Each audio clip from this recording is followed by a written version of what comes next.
Jeremiah 50, look at verse 12. Your mother shall be sore confounded. She that bare you shall be ashamed. Behold, notice what he says about this Babylon. The hindermost of the nations shall be a wilderness, a dry land, and a desert. Babylon of the end times, the coming Babylon, is referred to as the hindermost of the nations. The word hindermost means the last one to come. The Johnny come lately, right? In Revelation 17:10, we are told that he must continue a short space. Here's what you need to know about the United States of America, and I know you know this as far as being a world power. It is the hindermost of the nations. It continues for a short space. The USA has been around for 240 years. Compare that to Russia. Compare that to India. Compare that to China. Compare that to whatever empire you want to compare. Some of these nations have been around for hundreds and hundreds of years, some thousands of years, and then you got the USA. Now look, when we're talking about the hindermost of the nations, we're not talking about like, you got these countries in the East where it's like, well, this country's only been around for, 40 years or 50 years or whatever, because the Soviet Union breaks up and turns into these new countries. But here's the point. Those people have been there for years, for hundreds of years. They might have regrouped and called themselves something different, but Russia and that whole area has been inhabited. The United States of America was a land that was inhabited by a few people, the Native Americans, and people migrated here. And it became it's the Johnny come lately. It showed up late to the party. It's the hindermost of the nations. That's why it continues a short space. It doesn't last. It's not going to last like the dynasty of China. It's not going to last as long as Russia. It's not going to last as long as some of these nations. So the first description is of the future Babylon is that it only lasts for a short space. And you say, well, 240 years is a long time. Not in comparison to other nations. Does that make sense? Let me give you another example. You're there in Jeremiah chapter 50. Look at verse 12 again. Notice how the coming Babylon is described. Your mother shall be sore confounded. The coming Babylon has a mother. Now, how many nations have a mom? Who's Russia's mom? Who's China's mom? Who's India's mom? Now, if I were to ask you, who is the mother of the United States of America? You know what you would say? England. England gave birth to America. England established 13 colonies in the United States of America and sent its people to this continent. And then this country was formed as a result of the birth of England. I'll submit to you that you can probably find no country in the world that you would say, oh, here's its mother, except for the USA. This nation, Babylon, is described as being the hindermost. It's described as continuing for a short space. And we're told it has a mother. What nation has a mother? Well, I'll tell you this, the USA has a mother. What nation is the hindermost, came late to the party, won't last as long as the others? Well, I'll tell you, the United States sure fits that bill. Go back to Revelation 17. Look at verse 18. Let me give you another one. Revelation 17. Look at verse 18. Revelation 17. Look at verse 18. We're told that the coming Babylon reigns over the kings of the earth. Revelation 17:18. The woman which thou sawest is the great city. Notice, which reigneth over the kings of the earth. Remember, she sits upon the waters who represent the nations of the earth. Here we're told she reigns over the kings of the earth. Now, some people say, oh, no, Babylon is Israel. Or Babylon is Islam. Or Babylon is, they come up with other things. Here's a question I have for you. What nation rules over the kings of the earth? Well, let me ask you this. Where's the UN? It's in the U.S. When the UN imposes sanctions on other countries, who enforces that? The United States. When there's a coalition and we go into war and it's supposed to be a coalition of nations, look at the numbers. We go into Iraq, we go into Afghanistan, we send like 40,000, 60,000 troops. England sends 2,000. All these other countries send 1,000. I mean, here's what you understand. If there's a country that's reigning over the other countries and telling who's the police of the world, I'm not saying it's good. I'm not for it. I think the U.S. should mind its own business in a lot of these things. But today, who is the police of the world? Who is the one that is often intervening and causing things to happen and putting sanctions and putting up, and destroying kings or whatever? Who does that? It's the U.S. It's not Israel. It's not Islam. We're told here in Revelation 17:18, the woman which thou sawest is that great city, which reigneth over the kings of the earth. So we're told that this coming Babylon reigns over the kings of the earth. Go to Revelation 18. Look at verse 1. Let me give you another description. The coming Babylon makes the merchants of the earth rich.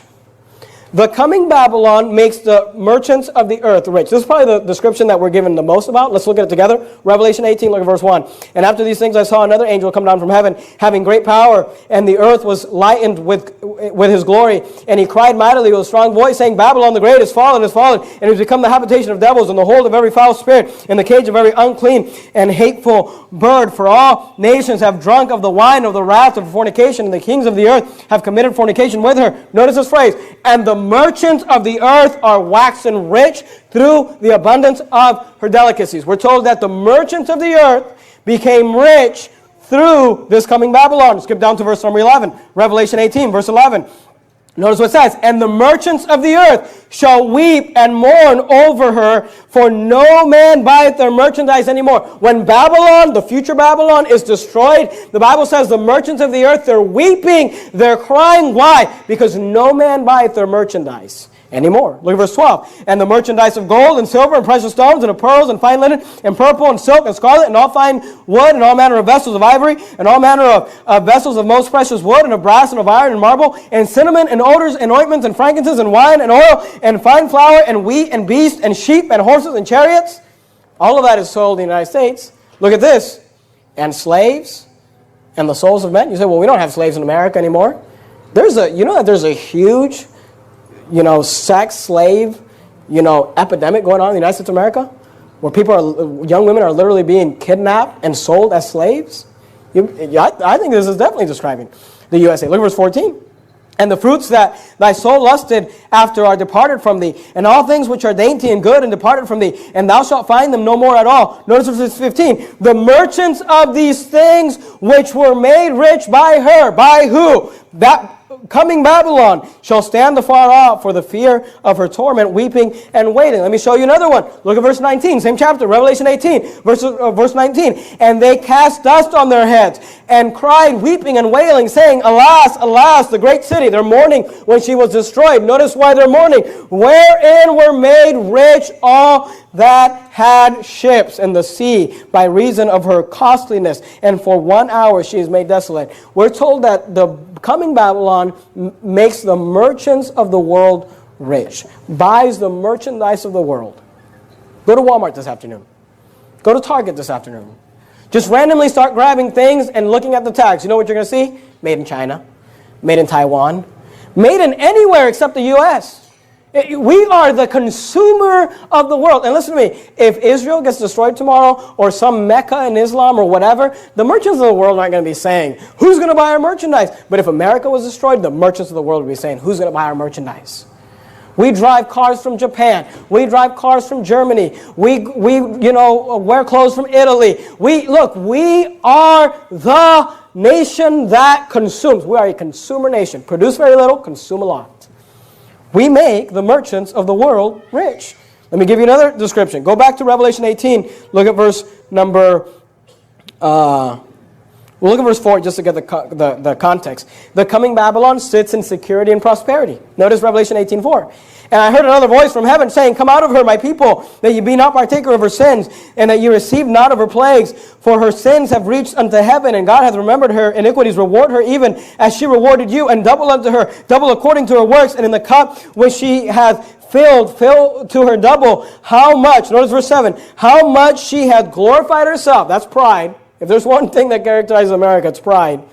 And lived deliciously, so much torment and sorrow give her, for she saith in her heart, I sit a queen. You know what that means? Prosperity. And am no widow, and shall see no sorrow. You know what that means? Security. This Babylon, this whore, sits with security and prosperity. Who's afraid today that when you go out of the building, there's going to be a car bomb? Or there's going to, look, and we have terrorist attacks or whatever in the U.S. We had September 11th. We understand that. Look, there are countries in this world where security, every time you step out of your house, you could die. America's not like that. We live in security. We live in prosperity. We can say, I sit as a queen and am no widow. and shall see no sorrow. Go to Revelation 18, look at verse 22. Let me give you another one. Revelation 18, verse 22. The coming Babylon provides the world's music. The coming Babylon provides the world's music. Look at Revelation 18:22. And the voice of the harpers, this is after she's destroyed, and the voice of the harpers and musicians and of pipers and trumpeters shall be heard no more. So once she's destroyed, they're not just saying, where'd our merchandise go? They're saying, where'd our music go? We're not going to hear the musicians anymore. Look, when was the last time you got on a bus and they were playing music from India? Or music from Russia? Or music from wherever? I remember when I was 15 years old, we went to visit Venezuela, which is where I was born. I remember being 15 years old, getting on a bus in Venezuela, and you know what I heard on the bus? You know, this was back when these people were popular. I heard Eminem. Literally, Eminem rap being played on the bus, and all these people that did not speak English rapping along with him. You know what I heard? I heard the Backstreet Boys when I went into, back when I was 15, when I went into the store. I heard, because the world plays the music from America. Go anywhere in the world and you will hear America's music and people who don't speak English singing along to it. When's the last time we were singing, the pop music of India, or the pop music of Russia, or the pop music of whatever? It's the world. It is the U.S. that influences the world. We consume her, and then we send out our music. They said the coming Babylon sits in security and prosperity. It says the coming Babylon provides the world's music. Let me give you another one. Go to Revelation 18. Look at verse 23. Not only does the coming Babylon make the merchants of the world rich, but the coming Babylon has merchants that are the great men of the earth. Notice Revelation 18:23. And the light of the candle shall shine no more at all in thee, and the voice of the bridegroom and the bride shall be heard no more at all in thee, and thy merchants. So we saw how Babylon makes the merchants of the world rich, but here we're talking about the merchants of Babylon. Thy merchants were the great men of the earth. So the few merchants that Babylon has are the great men of the earth. Let's see, does America fit that bill? You ever heard of a guy named John D. Rockefeller? You ever heard of a guy named Andrew Carnegie? You ever heard of a guy named J.P. Morgan? You ever heard of a guy named Cornelius Vanderbilt? How about Bill Gates? How about Warren Buffett? Do you think that the merchants of the U.S. are the great men of the earth today? Because I think they are. And not only does America make the merchants of the earth great, but her merchants are the great men of the earth. Her merchants are the ones that rule the world with their finances. Go to Jeremiah chapter 50. Let me give you some more. Some of you are like, I don't know about this. Let me just give you more. Can you argue this? Jeremiah 50, look at verse 37. We saw from Jeremiah that it's the hindermost of nations. It has a mother of nations. We're told in Jeremiah 50, verse 37, the coming Babylon is a nation of immigrants. Notice Jeremiah 50 and verse 37. A sword is upon their horses and upon their chariots and upon, notice, all the mingled people that are in the midst of her. And they shall become as women. A sword is upon her treasures, and they shall be robbed. It tells us that they are the mingled people. You know what America's called? The melting pot of the world. The entire world comes to the United States. You know what you'll find if you go to Russia? A bunch of Russians. A few immigrants, but a bunch of Russians. You know what you'll find if you go to India? A bunch of Indians. A few immigrants, but mostly Indians. You know what you'll find if you go to China? A bunch of Chinese people. A few immigrants, but mostly Chinese people. You know what you'll find when you come to America? Everyone. Everything.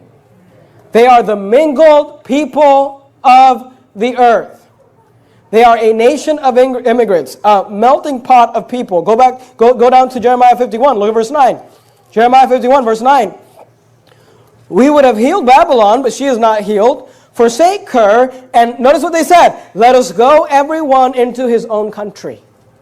It's a nation of immigrants. Listen, people say, I'm an American. I was, and if you're born in the United States of America, praise the Lord for that. Good, I'm glad you were. But here's the thing. Most Americans can, if you go back long enough, most Americans are going to have their grandfather or a great-grandfather or a great-great-grandfather that passed through Ellis Island that came from the old world. Because guess who are the actual Americans? Or the people we call Native Americans. Unless your name is Run with Wolves or whatever, you are an immigrant.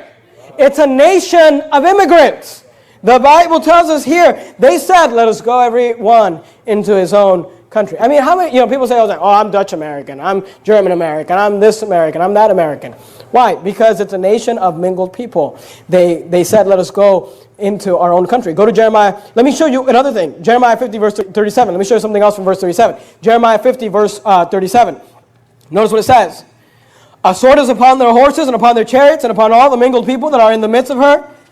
And they shall be, notice, become as women. You see that? They shall become as women. Go to Jeremiah chapter 51. Look at verse 30. Jeremiah 51, verse 30. Notice what it says. The mighty men of Babylon have forborne to fight. They have remained in their holds. Their might hath failed. Notice what it says about the men of Babylon. They became as women. I mean, look, in America, we are having a wussification of men today. You got a bunch of guys running around in their little tight jeans and their little tight shirt, and they walk like this, and they don't look you in the eye when you shake your hand. And they shake your hands like this. Listen, guys, act like a man. If you're going to shake somebody's hand, give them a firm handshake. Look them in the eye. Put a belt on. Act like a man. Today, we have a problem in America where we have this metrosexual, guys are getting their eyebrows done and their hair's done, and they're getting manicures and pedicures. And the Bible tells us that the Babylon that's to come, their men are become like women. And we see it today. Let me give you another one. Go to Jeremiah 51, look at verse 7. It's not all bad. The Bible tells us that the coming Babylon was used of God. Notice Jeremiah 51, 7. Babylon hath been a golden cup in the Lord's hand. Now notice it says hath been. Past tense. But it was used mightily of God. Not today, but you know that there was a time when the United States of America was sending missionaries out to preach the gospel throughout the entire world. I mean, America was the nation being used of God to start churches, to send missionaries, to propagate the gospel. And here we're told, hey, it's not all bad. Babylon has been a golden cup in the Lord's hand. There was a time when God was able to use Babylon. Go to Jeremiah 51, look at verse 53. Let me give you another one. Jeremiah 51, verse 53. The coming Babylon has a superior defense in the air. Now tell me how this applies to Nebuchadnezzar's Babylon back in the time of Jeremiah. Look at Jeremiah 51, verse 53. This is what God said when he's talking about destroying Babylon. Though Babylon should mount up to heaven. Now that phrase, mount up, that's used by, in military terms, it's used by the cavalry. When they would say, mount up, let's get going. They would get on their horses to go fight. And here's what God said. He says, I don't care if Babylon should mount up to heaven. Now how did Nebuchadnezzar's Babylon mount up to heaven?